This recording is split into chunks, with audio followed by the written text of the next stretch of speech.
The morning began as if it had been pressed flat.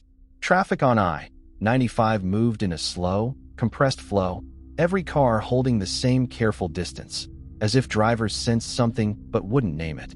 Headlights stayed on longer than usual. In the neighborhoods of Silver Spring and Alexandria, older residents stepped out to pick up newspapers that carried no new headlines, yet felt heavier in the hand. The air was cool, sharp, almost metallic. Local radio stations broke rhythm first. Between weather updates and commuter reports, clipped bulletins slipped in, mentions of a raised readiness level, nothing definitive, only the phrase, heightened posture under NORAD guidance. The signal cut once or twice, replaced by a short burst of static. People let it pass as equipment trouble. Still, the pauses hung in the car cabins longer than normal. In downtown D.C., office towers lit up floor by floor, but the glow seemed slow to rise. Elevators ran with a faint shudder. Hospital entrances saw an early surge of patients, mostly routine appointments. Yet the staff moved with restrained urgency, eyes flicking to silent television screens mounted near reception. Across waiting rooms, no one made small talk. Even the coffee machines hissed too loud. A brief message circulated through government corridors about DEFCON adjustments. It wasn't an announcement, more a leak that spread sideways through personal calls and overheard conversations. When a Maryland public radio host tried to report on it, her voice caught mid-sentence before the audio dropped. The station returned with music, low and steady, as though trying not to trigger anyone's pulse. Mobile notifications faltered around 8:20 a.m. Phones froze for seconds at a time, a wave of people checking the same handful of sources. At bus stops, commuters lifted their screens, saw the delay, frowned, and tucked the devices away. Morning overload. They muttered, but the explanation felt thin. In a small Arlington kitchen, a man in his 50s rummaged for his blood pressure pills, his hand steady but too slow. A few blocks away, a retired woman dialed her daughter without a reason, leaving a voicemail that said only, "Call when you're up." The message carried no fear, but it carried weight. By 9 a.m., the city's ambient sound changed. Sirens of routine ambulance runs echoed farther, as if the air itself carried them with less resistance. On the metro, lights flickered in short, timed intervals. Riders glanced up, but did not speak. A teenage boy removed his headphones, not to listen to anything in particular, but because silence felt safer. Screens in cafes showed a looping map with a quiet headline. NORAD reports unusual activity. No context. No expert panel. Customers watched for a moment, then looked away, cups held midair. People in line shifted forward without conversation, moving as a single slow body. Then it came, one long, level tone from the citywide alert system. Not an alarm, not an instruction. Just a test signal stretched past the usual 3 seconds, pressed into the air until it felt like the entire region was holding its breath. Windows trembled lightly. Birds lifted off power lines in a single motion. When the tone finally died, it left behind a stillness that did not match the hour. The morning didn't continue. It stalled, suspended between what people thought they knew and what no one could yet say. The city exhaled all at once, but the breath sounded cold. The long tone faded, but it did not release the city. For several minutes, nothing obvious happened, yet routines began to fray. At an intersection near Union Station, traffic lights slipped out of sync. Drivers rolled forward, braked, rolled again. No one used the horn. People watched the signals instead of each other. In Baltimore, office workers drifted toward break rooms, pulled by the glow of televisions. Networks replayed the same visuals: a Pentagon exterior, a NORAD logo, a line about elevated defense readiness under established protocols. Anchors spoke carefully, using phrases like "no cause for alarm" that had the opposite effect. On the Beltway, gas stations filled with cars that had already been driving when the tone sounded. Some drivers said they were topping off, just in case. Others said nothing, stood by the pump and checked their phones. Service bars came and went. Messages appeared late, in small clusters. The first clear disruption hit the grid after 10. In neighborhoods between D.C. and Baltimore, lights dimmed and surged in the span of a breath. Hospital monitors blinked, then recovered. Television screens washed out to gray. A local channel cut to a report on limited cyber incidents targeting power infrastructure in the mid-Atlantic, then lost audio mid-sentence. The image froze. In a suburban mall north of the city, an announcement broke over the music. The building would close, pending clarification of the ongoing situation. The words were calm, scripted. Shoppers in mid-transaction stopped. Cashiers held bills in the air, then slid them back. A quiet wave moved from store to store. Local radio tried to fill the gaps. One station in Prince George's County broke into its playlist with a flat, automated voice instructing residents to proceed to designated shelter areas. Seconds later, a live announcer interrupted, calling it an error and asking listeners to disregard it. Most people remembered only the first message. Patterns shifted. In grocery aisles, carts grew more crowded. Bottled water and canned goods moved first, then medications. At the same time, many commuters turned around and drove home, pulled by the need to be with family. Highways showed both flows. Lanes toward the city still full, exits jammed with cars trying to leave. From above, the East Coast still looked normal, roads lit, airports active. On the ground, the timing was off. Elevators paused a fraction too long. Bank lobbies emptied faster than lunch counters. Around noon, the next shift arrived, a broad, almost simultaneous sag in voltage along the corridor. For a few seconds that felt longer than they were, much of the seaboard went dark. Office towers, row houses, nursing homes, tunnels, and overpasses dropped into the same absence of light. Cooling fans wound down. In that gap, before generators started, the region heard a distant, undefined roar. Maybe aircraft, maybe transformers failing. No one could say where it came from. The darkness held longer than anyone expected. It wasn't total. Pockets of backup power flickered alive, but it was enough to pull the city into an unfamiliar quiet. Streets near Columbia Heights, Towson, and Laurel dimmed to scattered points of generator light. Without the hum of HVAC systems, the air felt colder, thinner. People stepped outside as if pulled by instinct, listening for what might come next. Along residential blocks, neighbors gathered on porches with flashlights aimed downward, beams kept tight. No one wanted to draw attention, though no one could explain why. They spoke in low tones about the outage, about the morning's alerts, about what they thought they heard in that moment of blackout. Some said it was aircraft. Others insisted it was only the cascade of failing transformers. The lack of certainty settled into everyone's posture. Small clusters formed at intersections. Cars moved slowly, headlights sweeping across empty sidewalks. Without traffic signals, drivers treated every crossing as a negotiation, pausing longer than necessary. A few rolled down windows to ask for updates, then drove on when no one had answers. Inside a row house basement in Hyattsville, a 70-year-old woman placed an old battery radio on a folding table. Neighbors trickled in, carrying blankets, bottled water, and whatever spare batteries they could find. Someone produced a half-used pack of AAs like it was rare currency. They rotated the radio dial through bands of static until a thin, wavering signal came through. One of the small emergency studios operating on generator power somewhere in Northern Virginia. The voice on the broadcast sounded calm but strained, describing a regional systems incident under federal review, offering no timeline, only the instruction to remain in place if safe. Across the region, fire stations turned into improvised information centers. People lined up outside the bay doors, shuffling quietly, waiting for anything more than rumor. Firefighters stood in reflective jackets, talking to each other in clipped sentences, comparing notes from county dispatch, FEMA advisories, and DHS bulletins, none of which fully matched. When residents asked direct questions, the answers stayed measured.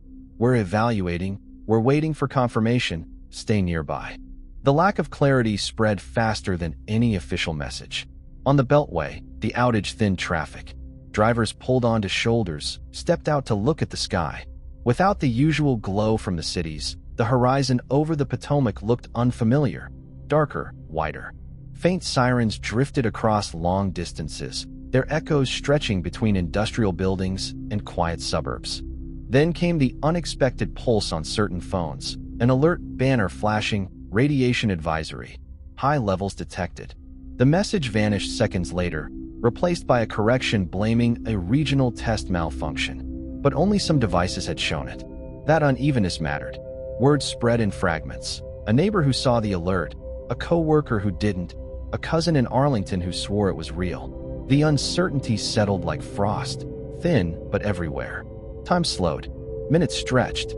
People moved less, spoke less, waited more. Some sat in their cars with the engine off, listening for anything beyond the faint drone of generators. Others stood in driveways looking upward, as though the sky might change color if watched closely enough. Hours into the blackout, the emergency broadcast cut through the static.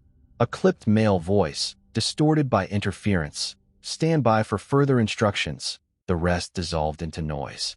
The message repeated once, shorter, more fragmented, before the signal collapsed entirely. The silence that followed felt heavier than the dark itself.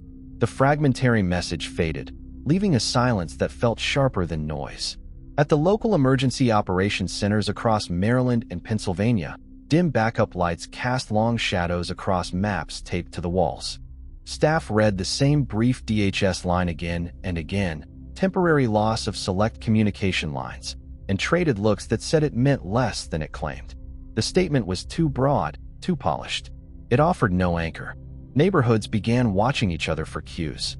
In the suburbs outside Harrisburg, one block shut off its remaining lights and loaded cars. The next block, unsure why, did the same.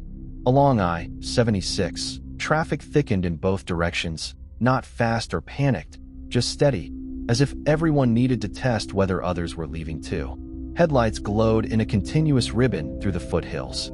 A local station in western Pennsylvania tried to resume normal programming. For a moment, viewers saw a map with shaded zones labeled restricted movement areas. The image lasted less than a second before the feed cut to black. That single flash multiplied in seconds, screenshots, descriptions, guesses. No one knew whether the map was real, but its outline lingered in people's minds, sharper than any official correction. In Ohio towns along the state line, a muffled recording leaked online. An EOC employee muttering the word evacuation in a hurried, private exchange. The clip was short, missing context, ending mid-sentence. But context didn't matter anymore. Families began packing bags, not out of fear, but out of caution sharpened by exhaustion. People had spent hours waiting for clarity that never came. At a grocery store in Lancaster, carts moved slowly, almost reluctantly. People grabbed basics, water, crackers, batteries, but their eyes stayed down. Conversations were brief, half-whispered assessments. Any updates? Heard the same. Near the pharmacy aisle, a veteran in his late 50s tuned an old transistor radio, rotating the dial with careful precision, searching for a steady broadcast. All he found was layered static, like several signals speaking over each other. A few states west, a nurse tried calling her mother again. The signal held until the first ring, then dropped. She tried twice more, each attempt ending in the same clipped silence. On the macro level, the region looked like a patchwork of shifting reactions. Some towns darkened entirely. Others glowed with generator light. Highways pulsed with movement, not chaotic but deeply uneasy. People weren't fleeing. They were mirroring one another, acting on the assumption that neighboring communities knew something they did not. Late in the afternoon, as the sun dipped behind industrial lots outside Youngstown, a single siren tore across the air, short, sharp, unmistakably urgent. Not a test, not routine. It echoed off warehouses and rolled through residential streets. For a brief second, the whole region seemed to freeze. The city inhaled and held the breath. The siren's echo hadn't finished fading when movement began. Not fast, not frantic, more like a collective shift from watching to acting. In towns outside Pittsburgh and Cleveland, people headed to places they remembered from old emergency drills, school gyms, municipal basements, community centers. Some carried bags they packed hours earlier. Others grabbed only jackets and flashlights. At a high school in western Pennsylvania, the gym doors were propped open by folding chairs. Families stepped inside cautiously, uncertain whether they were early or too late. The light came from a single generator humming near the entrance, throwing a dull yellow glow across the bleachers. No staff had arrived yet. People formed loose lines out of habit, waiting for instructions that didn't come. On I-80, traffic thickened near gas stations. Drivers filled tanks without speaking, eyes fixed on the horizon. Trunks held jugs of water, blankets, cartons of food. A few people checked news apps only to watch them spin endlessly. Self-appointed guides tried recalling civil defense steps from decades past. Stay low, stay inside, seal windows. Their voices were steady, but their memories uncertain. Hospitals across the region posted handwritten signs at entrances, critical cases only. The overload wasn't medical, it was behavioral. Dozens had arrived asking about radiation, contamination, air quality. Staff repeated the same message.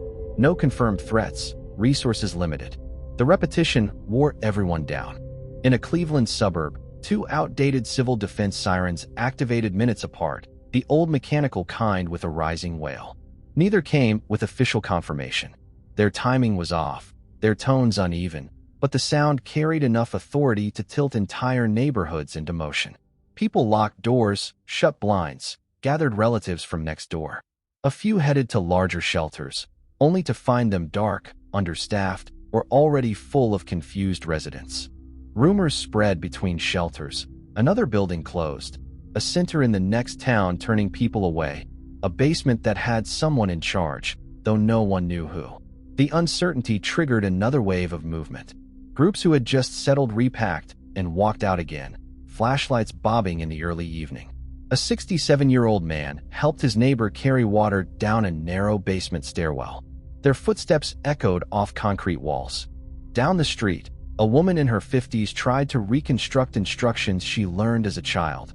Cover openings, keep radios on low, ration batteries, but the details blurred. She apologized to her family for not remembering. Across the region, a strange rhythm took hold. Doors closing, garage latches clicking, footsteps descending into cellars. Streets filled with scattered pinpoints of flashlight beams, then dimmed as house after house sealed itself for the night. From somewhere far overhead, engines rumbled, heavy, slow, unverified. Then, just as people began to settle, a dull boom rolled across the distance. Not thunder, too flat, too heavy. The sound reached shelters and basements seconds apart. Radios hissed, then fell silent. The pause that followed felt unnatural, as if the whole system had gone quiet at once. The boom settled into the night like a weight, and for a moment no one breathed. In basements and school shelters across the Appalachians, people waited for a second blast that never came. A single battery lantern in each room cast narrow cones of light on concrete floors. No one spoke above a whisper. The air smelled of metal, dust, and stored water. Minutes passed without radio updates. The silence from official channels felt intentional, though no one could prove it. When a small hospital in a mountain town finally checked its instruments, the reports spread quickly. The explosion had been a transformer failure under stress. The relief was real but fragile, too thin to settle nerves. Amateur radio operators became the closest thing to authority. Their voices crackled through static, describing unusual military flights over Tennessee, Kentucky, and southern Ohio. The information was vague, secondhand, yet it carried more weight than anything from federal sources. Trust shifted quietly, almost automatically. Then a clear transmission cut through the noise, a single NORAD line, tracking multiple signals, no context, no follow-up. The message hung in the air like a question no one wanted to answer. Some believed it pointed to another system's failure. Others thought it meant something worse. The uncertainty pressed into every room. Across small towns, people began moving in unison. Families stepped outside shelters just to scan the sky, listening for engines or sirens. Streets stayed dark except for brief flashes of flashlight beams as neighbors checked on one another. No one lingered long. Every sound felt sharper. In one basement, a man held a portable radio to his ear, turning the dial millimeter by millimeter for any sign of clarity. All he found was layered static, punctuated by distant rumbling overhead. In another house, children tried to sleep while adults whispered about what they would do if the next alert came without explanation. Close to midnight, aircraft thunder rolled across the ridgeline, steady, organized, unmistakable. People froze where they stood. A nearby radio channel, quiet for nearly an hour, suddenly came through clean and unbroken. Stand by. The word hung in the dark like a held breath, and the night waited with it.